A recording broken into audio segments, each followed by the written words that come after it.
Boker Tov, everybody. Good morning and Hi there. This is Hi there with Rabbi Leah. Good to have you all back again this morning as we continue our conversation about the various streams and movements within Judaism. And before we begin this morning, I'd like to have you join me in Modeh Ani Lefanecha, or for those of you who are ladies, Moda Ani Lefanecha. We are thankful before you, oh God, for allowing us to wake up this morning to this beautiful sunshiny day. I think we are finally, God willing, over the June gloom and into the, not quite the dog days of summer, but nevertheless the sunshiny days of summer. So I encourage you all to get out there as much as you can. We all need the vitamin D, but please join me in Moda Ani Lefanecha. Moda Ani Lefanecha Melech Chai V'Kayam שהחזרת בי נשמתי בחמלה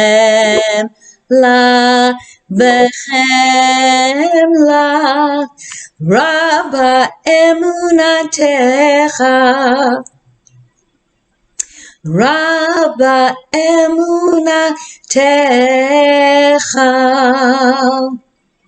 Beautiful. I could hear you in my imagination. So we're continuing our discussion this morning about conservative Judaism, and I wanted to bring something up which may have been evident and obvious to most of you, but to some of you perhaps not. When we talk about conservative Judaism, of course we always use a big C, when we say conservative. And that word conservative is less of, it is talking about a certain type of behavior within that stream of Judaism, but also an ideal. And you have to kind of understand the beginnings of the movement in order to understand where the word comes from, because they're not the conserving is about conserving certain parts of Jewish practice, Jewish theology, Jewish law, and so on. So perhaps the founders of conservative Judaism should have called it conserving Judaism, because that is what the whole idea behind that movement was. There were many differences between the initial reformers, and for a time, particularly in the United States, the only options were either orthodoxy or reform. One was either bound by halakha, by all the mitzvot, by the laws of the Talmud and halakha, or one swung the pendulum, as we had talked about, to a much more progressive, liberal form of Judaism. There was a concern about that, and there were people who found themselves not at one end of the spectrum or at the other end of the spectrum, but somewhere in the middle. And they were the conservers who were the creators of conservative Judaism. So I think as we go through these various tenets of conservative Judaism, you will understand more about how the movement grew, why it grew, and what some of the defining principles are. So let's review that.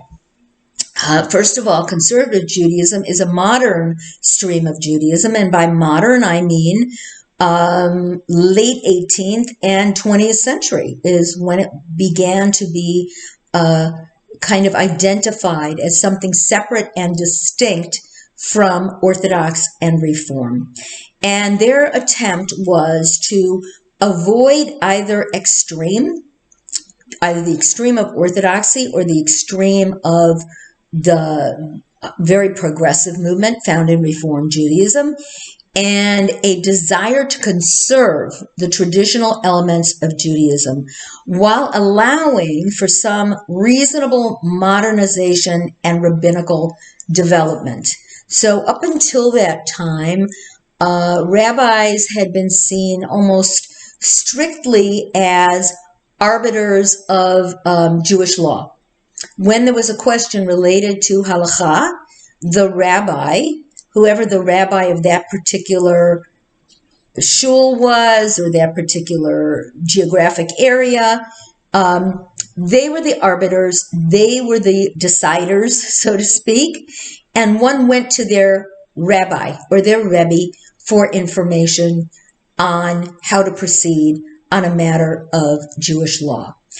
The role of the rabbi was that of Talmudic scholar, community judge and arbiter, and so on, and very little in the realm of things such as pastoral care and leading services and teaching classes and so on. That was not the purview of the Orthodox rabbi.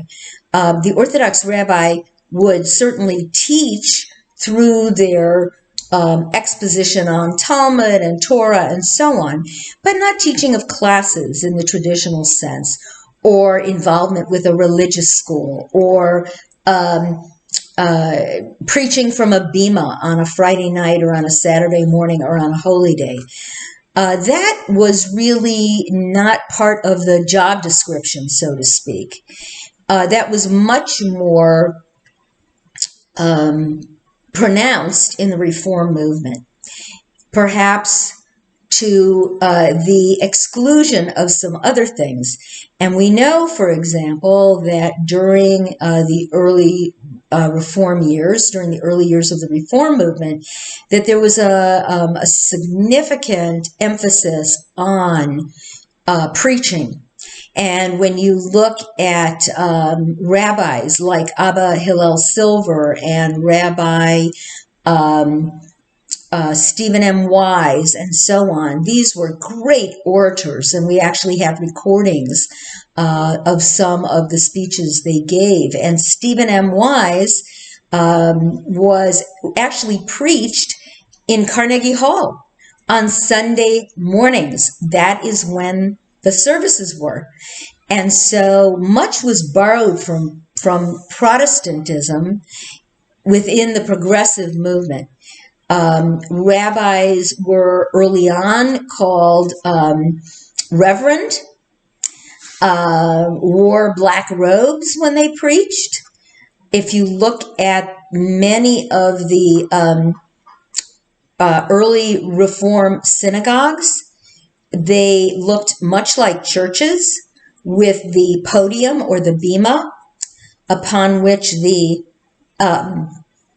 rabbi walked up. And nowadays, many bimas are floor level, so that the clergy is at the same level, maybe just a tiny bit higher than the rest of the congregation, in order to be closer to the congregation.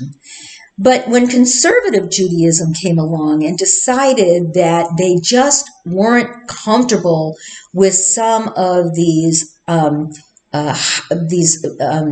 really aggressive modernizations and this movement towards a more Protestant type of practice, they wanted to conserve certain elements. The founder of conservative Judaism was Zacharias Frankel, who lived from 1801 to 1875, and he really formed the foundation of conservative Judaism.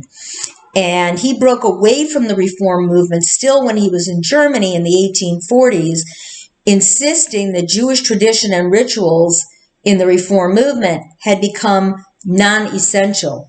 And in fact, if you remember when we studied the first Pittsburgh set of principles from 1899, they did indeed say that anything which was non-essential, such as kashrut, such as certain modes of clothing, such as certain worship practices, and so on, were no longer germane to the practice of Judaism. And for Zecharia Sprenkel in Germany and for some other early conservative movement proponents, this was highly problematic. And so Zecharia Sprenkel kind of began this. He accepted both the Torah and the Talmud as continuing to be the enduring authorities that taught the historical and textual studies that could differentiate how Judaism expressed itself culturally from how it expressed itself religiously. And for him, the Reform movement had gone too far. That was the early reformers. Now, things have changed since 1887, and we could talk about that, but I wanted to bring the reasoning behind the early conservative movement to your attention. So with conservative Judaism, believing that the Reform movement was just too modern for them, but that they were willing to make some accommodations and reduction to the more stringent orthodoxy, conservative Judaism began to become a real force, particularly in the United States, when Solomon Schechter, which I'm sure is a name familiar to you, who was the head of the Jewish Theological Seminary in the United States, founded the United Synagogue of America, and that was in 1912, and he brought together 12 like-minded synagogues to create this organization, the United Synagogue for Conservative Judaism. And now, today, there are over 700 affiliated conservative congregations. The Jewish Population Survey, which I have mentioned in the past, has said that 33% of synagogue-affiliated Jews were followers of conservative Judaism, but it's believed in more recent, that was in the 2000 survey, there was one done more recently than that, probably about maybe 5 years ago, and that one found that about 17% actually affiliate with conservative Judaism. That was a fall from, in 2000, that 33% was a fall from 43% just 10 years prior to that. And there are a number of reasons for a decline in the numbers within the conservative movement, predominantly related to the approach to interfaith families, to intermarriage, to homosexuality, which is no longer an issue, but had been for quite some time, and may have caused some individuals to move away from conservative Judaism to a more liberal stream. So in recent times, the movement has really begun to kind of rethink its place in American Judaism, asking itself what it needs to be. And, there's been a great deal of debate about this. How do we maintain our big C conservative ideas and principles and rituals and practices? How do we remain true to ourselves while still providing a growing, changing form of Judaism that's going to resonate with 21st century Jews in the United States? And the reason I say the United States is because the bulk of conservative Jews are here in the United States, with a smaller group of Jews in the Masorti, the traditional movement, in Israel. So, if we look at the different parts of Judaism that are significant to explore, particularly Torah, Israel, the Hebrew language, and so on. Here is where conservative Judaism comes down with respect to their tenets on these different issues. So, with regard to Torah, conservative Jews regard the Torah as both divine and human, but having divine authority. Now, the way in which that differs from Orthodoxy is that the Orthodox believe that the Torah is divine, not human, absolutely divine, that it came down from the mouth of God to the hand of Moses, who wrote it down, and that the Torah is absolutely true from beginning to end, every part of it. And conservative Judaism allows for interpretation and allows for the idea that the Torah is both divinely inspired and also has a human imprint, a human hand in it. Believe that the Torah was revealed by God, but that it's a human record of the encounter and the relationship between God and humanity. So there is a human element in there, and that Jewish people are encouraged and certainly permitted to interpret the text. The commandments of the Torah are accepted, and that these record the brit, the covenant between God and the Jewish people. So the Torah is seen as both a divinely inspired as well as a text which is open to human interpretation and has a human imprint on it as well. As far as Jewish worship is concerned, conservative rabbis and local communities will kind of decide on a practice, but conservative services are usually quite traditional in nature, mostly in Hebrew, do not involve instrumentation in general, and are usually led by the Shaliach Tzibor, who is in many conservative synagogues predominantly the cantor, who is chanting much of the liturgy. Men and women can play equal parts in conservative worship. Some conservative synagogues still don't count women in a minyan on occasion, although that is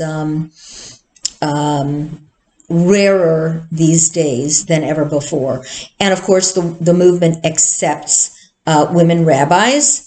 That change caused some American rabbis to break away from conservative Judaism and to form another grouping called the Union for Traditional Judaism, which is not quite Orthodox, but not quite as progressive as conservative Judaism. It almost sounds like how can you be a progressive conservative? I guess you can. As far as halakha, Jewish law, conservative Jews regard Jewish law as binding, but are willing to kind of modify in circumstances that might require it. But change is often slow in coming and only done after very careful consideration and in response to fundamental changes in society and fundamental changes in knowledge.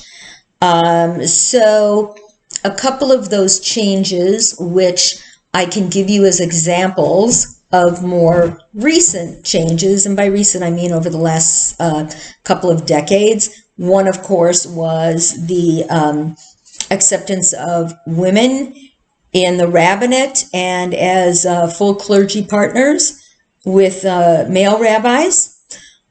Secondly, the acceptance of gay and lesbian students into the Jewish Theological Seminary.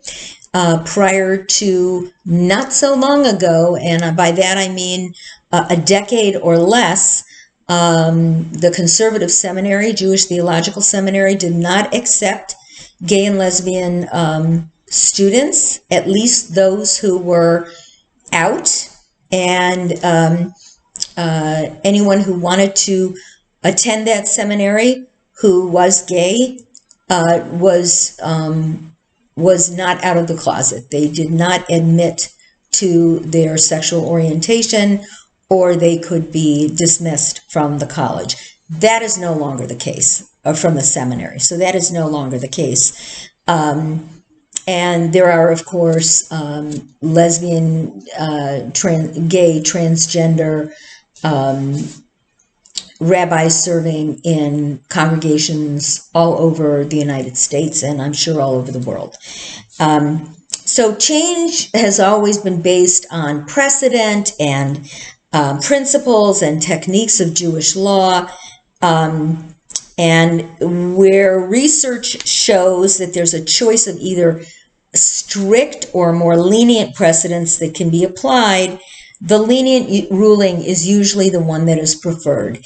And another example I can give you is with regard to Shabbat worship.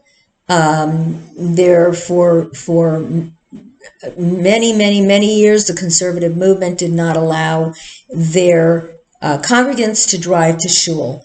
And of course, that meant that a lot of people were not going to shul, because certainly after the Second World War, when so many Jews were leaving the urbanized areas and moving to the suburbs, and new synagogues were being built, and it was no longer in Brooklyn, 2 blocks from where you lived, where you could roll out of bed and go to shul on Shabbat or on a weekday, it became less convenient, and Jews were living in suburban areas that were not right around the corner from their congregation. And so the Committee on Jewish Laws and Standards in the conservative movement decided that driving on Shabbat was okay if you were driving to shul. But if you were driving to go shopping or to the movies or out to lunch or something like that, that one was still expected to refrain from that behavior. In Europe, halachic rulings are made by a European conservative or Masorti Beit Din. And it is, and they also oversee divorce proceedings, and they supervise the kosher catering and things of that nature. So it's a little stricter in Israel and throughout European communities than it is here in the United States. One area of Jewish law the conservative movement has reassessed, as I mentioned, is driving on Shabbat. And some of the rulings are becoming a little bit more flexible. Flexibility was demonstrated once again, and this was in 2006 with regard to the acceptance of homosexual students. And there was a panel that actually approved 3 contradictory rulings, one of which approved gay rabbis and same-sex commitment ceremonies. And mind you, this is in 2006, which was before same-sex marriage became the law of the land as dictated by the Supreme Court.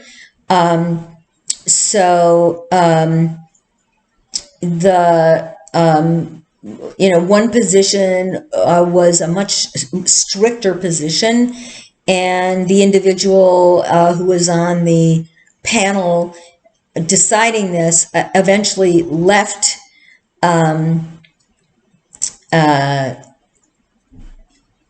or individuals left congregations after this ruling came down with the acceptance of same-sex commitment ceremonies, not kiddushin, not actual marriage, but same-sex commitment ceremonies. So there are core values within the conservative movement that have to deal with the centrality of Israel, conservative Judaism seeing Israel as the final destiny of the Jewish people.